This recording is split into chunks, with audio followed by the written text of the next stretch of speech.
देखिए, मेरा मानना है कि बीते कुछ दिनों में कई हलकों से कांग्रेस के अंदर ये आवाज़ आ रही है। मुझे लगता है कि किसी भी पार्टी की लाइफ स्पैन में, लाइफ टाइम में ऐसे क्षण आते हैं जब आप कभी ऊंचाई से नीचे की ओर आते हैं, तो कई तरह की बातें होती हैं। एक मित्र दल होने के नाते मैं सिर्फ इतना आग्रह करूंगा कि एक प्लेटफॉर्म नियत करिए और ये बात करिए, संवाद करिए। ये जो मीडिया में इंटरव्यूज़ वगैरह, इसके इससे चीज़ें हल होने की बजाय मुझे लगता है कॉम्प्लेक्सिटी ज़्यादा होती जाती है, जैसा मेरा मानना है।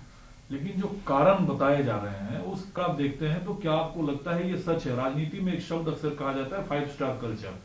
वो कहते हैं कि भाई लोग सीधे 5 स्टार होटल बुक करते हैं, उबर खाबर भाई सड़कों पे जाना नहीं चाहते, जमीन पर काम नहीं करना चाहते। ये 5 स्टार कल्चर को अपनाते हुए आप जमीन पर संपर्क बनाए नहीं रख सकते हैं। मेरा सीधे तौर पे कहना है कि ये अगर ये संदेश भी है तो ये संदेश उचित प्लेटफॉर्म पे विश्लेषण हो, क्योंकि आप देश की एक वैकल्पिक सबसे बड़ी पार्टी हैं। अगर आपके इस उतार चढ़ाव के फेज में अगर आप कंक्लूसिव डिसीजन नहीं लेते हैं ढंग से, तो ये इफेक्ट पूरी पॉलिटिक्स को करेगा। और मेरा मानना है कि अभी भी मैं मानता हूं कि इसके लिए आप एक तिथि निश्चित करें, एक प्लेटफॉर्म निश्चित करें और संवाद करें। ठीक है, आपका जवाब वही था। लेकिन तीसरी बड़ी बात कही कि पार्टी में अगर किसी को पद या पदाधिकारी बनाया जाता है तब तो वो अपनी जिम्मेदारी समझते हैं, अदरवाइज वो अपनी कोई जिम्मेदारी नहीं समझते। तो क्या राजनीति में पद और पदाधिकारी का होना ही राजनीतिक कार्यशैली को बढ़ावा देता है? मेरा मानना है कि अनफॉर्चुनेटली ये दुर्भाग्यपूर्ण है, लेकिन ये मैं समझता हूं कि हमारी मौजूदा राजनीति के ऊपर एक टिप्पणी भी है। लोग पद के बाद ही गंभीरता समझते हैं, अपनी जिम्मेवारियों को समझते हैं। लेकिन अभी भी मैं कहूँगा कि ये जो विशद पहलू हैं, इनके लिए आपको एक जगह, एक प्लेटफॉर्म तय करके इसको रिजॉल्व करना होगा।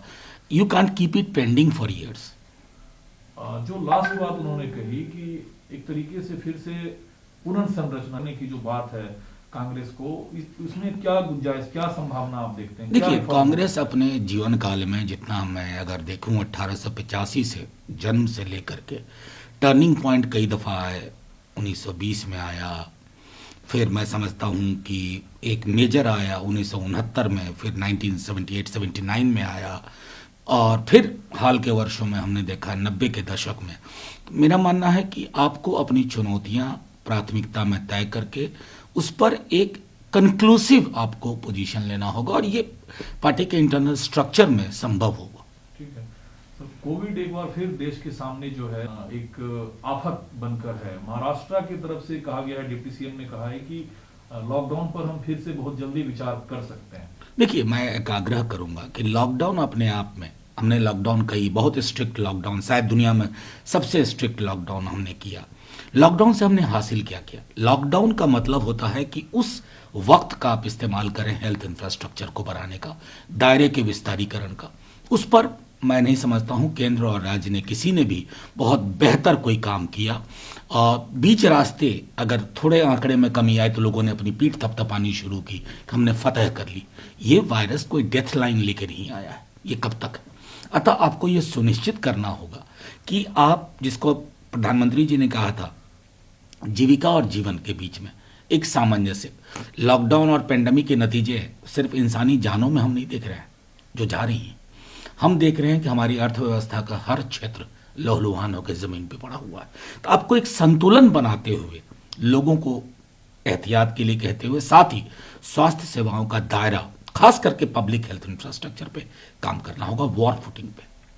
ठीक है, दूसरा, केरला से जो पुलिसिया कानून में अमेंडमेंट किया गया है, संशोधन किया गया है, नए क्लॉजेस जोड़े गए हैं, उसको लेकर कहा जा रहा है कि एक तरीके से स्वतंत्र आवाज, निष्पक्ष आवाज और पत्रकारिता और पत्रिका पर एक तरीके से अंकुश लगाने की। देखिए, मेरा मानना है कि इस देश में ये चीज़, चाहे केरल में हो रहा है या कहीं पर, फेसबुक पोस्ट पे लोग गिरफ्तार हो रहे हैं, सेडिशन के चार्जेस लगाए जा रहे हैं, व्यक्ति की निंदा राष्ट्र की निंदा में तब्दील की जा रही है। मेरा राष्ट्र कभी इतना कमज़ोर नहीं था कि किसी मंत्री, किसी प्रधानमंत्री, किसी मुख्यमंत्री, किसी नेता के खिलाफ कुछ पोस्ट हो और उस पर मुकदमा दायर हो जाएगा, और वो भी राष्ट्रद्रोह का मुकदमा। केरल में जो कुछ हुआ है ये दुर्भाग्यपूर्ण है। मैं अभी भी आग्रह करूंगा कि इस तरह का कोई भी संदेश किसी राज्य से जाता है, वो हमारे देश के कद को बौना करता है, समझ को बौना करता है, ये समझने की जरूरत है। खुद जब सीएम ये कहते हैं कि इस कानून का पत्रकारिता स्वतंत्र आवाज के खिलाफ नहीं किया जाएगा, क्या आपको लगता है कि कोई कानून अगर बनता है तो सिर्फ ये कह देना कि इसका इस्तेमाल इसके खिलाफ नहीं किया जाएगा काफी है? नहीं, क्यों बनाया ये कानून, क्यों ये तब्दीलियां करने की जरूरत पड़ी? कोई कन्विंसिंग आंसर नहीं है ना। मुझे दुख इस बात का है ना कि पूरे देश में एक तरह का नेशनल कंसेंसस सा होता जा रहा है कि हम मौलिक मुद्दों पे बात नहीं कर रहे हैं। जो चीजें भी प्राथमिकता है, अरे भुखमरी पे बात करिए, बेरोजगारी पे कानून लेके आइए, राइट टू वर्क एंश्योर करिए, वो नहीं कर पा रहे हैं। तो आप क्या कर रहे हैं, अलहदा आवाजें जो कहीं कहीं कहीं कहीं अभिव्यक्ति की है, तो आप उस पर अंकुश लगाने की कोशिश कर रहे हो। मैं बार बार कह रहा हूं, कई अन्य राज्यों में हमने ऐसे उदाहरण देखे हैं। ये अपने आप में पूरे देश के लिए एक खतरे की घंटी है कि हम कहां जा रहे हैं। एक वक्त था जब चलचित्र समाज का ही आईना होता था, फिर नेटफ्लिक्स पर विवाद है। मध्य प्रदेश के गृह मंत्री ने पुलिस से कहा है कि उन दृश्यों को देखा जाए जिस पर आपत्ति है। क्या आपको लगता है कि आज का फिल्म चलचित्र विवादों को जन्म देने के लिए जाना जा रहा है, खासकर नेटफ्लिक्स पर जो विवाद है? देखिए, मैं अपने दल की ओर से इतना कह सकता हूं कि जब आप अभिव्यक्ति की स्वतंत्रता की बात करते हैं, एक तो दायरा रखें, कहां तक स्वतंत्रता है और कहां जाके ये स्वच्छंदता में तब्दील हो जाती है, एक ही है।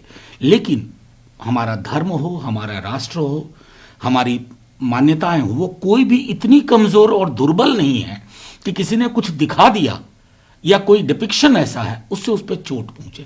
अक्सर लोग धर्म खतरे में है, मजहब खतरे में है, उसके नाम पर क्या क्या हो रहा है हमारे देश में हम नहीं देख रहे हैं क्या? ये सारी चीजें इस बात का संदेश दे रही है ना, एक मुल्क के रूप में, एक समाज के रूप में हमने उल्टे पांव की यात्रा शुरू कर दी। मैं कई दफा सोचता हूं कि अगर कबीर अपने दोहे आज आकर के ट्विटर फेसबुक पे पोस्ट करें तो असंभव नहीं है कि आपको कबीर भी राष्ट्रद्रोह के आरोप में जेल में नजर आएंगे। लेकिन निर्माता निर्देशक का एक अभिव्यक्ति भरी से आप देखते हैं या उनकी भी एक ये शॉर्ट टर्म पॉलिसी? नहीं, मैं सीधे तौर पे मानता हूं कि ये तय करने के लिए कुछ मानदंड तो बनाएंगे, और मानदंड हमेशा बदलेंगे नहीं, कि स्वतंत्रता और स्वच्छंदता के बीच में एक दीवार होनी चाहिए। वो दीवार कैसे बनाते हैं वो तय करना होगा। मध्य प्रदेश ने गौरक्षा पर काम करने के लिए मंत्री परिषद समिति है जो कॉ प्रोटेक्शन के काम को सीधे तौर पर देखते हैं। मैं प्रणाम करता हूं शिवराज जी को, बहुत बढ़िया किया। अब जब गौरक्षा पे काम कर लिया तो मानव रक्षा पे काम करिए, बेरोजगारों की रक्षा पर काम करिए, भूखमरी से लोग निजात पाएं इस पर काम करिए। पूरे देश में जो हालात हैं, जो जहां कोई भी वर्ग अपने आप को ये सुकून नहीं पाता है कि हम इस पेंडेमिक से कैसे निकल पाएंगे, उस पर काम करिए। कॉ प्रोटेक्शन के बाद ह्यूमन प्रोटेक्शन आपके लिए एक बहुत बड़ा मसला होना चाहिए। चीफ सेक्रेटरी ने कहा है कि उस हर किसी की कोविड जो फ्रॉम दिल्ली टू यूपी आ रहे हैं, बस से, ट्रेन से, हवाई जहाज से। देखिए, मैं समझता हूं कि करिए, लेकिन अफरा तफरी मत मचवाइए। दो राज्यों के बीच की सरहद, दो मुल्कों की सरहद में तब्दील हो जाए, ऐसी व्यवस्था नहीं होनी चाहिए, और उसके लिए आपको इंतजामात पुख्ता करने होंगे। हंसाने वाला किरदार जो भारती सिंह गिरफ्तार हुई है ड्रग्स, आपको लगता है कि पूरा बॉलीवुड एक तरीके से? नहीं, मैं देखिए, पहले तो इस अनुसंधान को कंक्लूसिव तक जाने दीजिए, लेकिन मेरा लगता है, मुझे सिर्फ ये लग रहा है कि जो चीज़ें इन्वेस्टिगेशन चुपचाप हो सकती थी, जिस पे काम हो सकता था, वो जो मीडिया में जिस प्रकार का एक स्पेक्टेकल होता है ना, उसमें कोविड छुप जाता है, बेरोजगारी छुप जाती है, टैंक्ड जीडीपी छुप जाती है। दिक्कत मुझे उस प्राथमिकता से है, क्योंकि अनुसंधान साइलेंटली भी हो सकता था। अब देखिए, जिस प्रकार की शब्दावली का भी इस्तेमाल हो रहा है वो भी उचित नहीं है। क्या कल को अगर इन्हें माना गया कि नहीं, इनकी कोई गलती नहीं थी, कोई व्यवस्था हमने बनाई है जिससे ये कहें कि ये जो ट्रायल हुआ उसको हम रिवर्स कर सकें?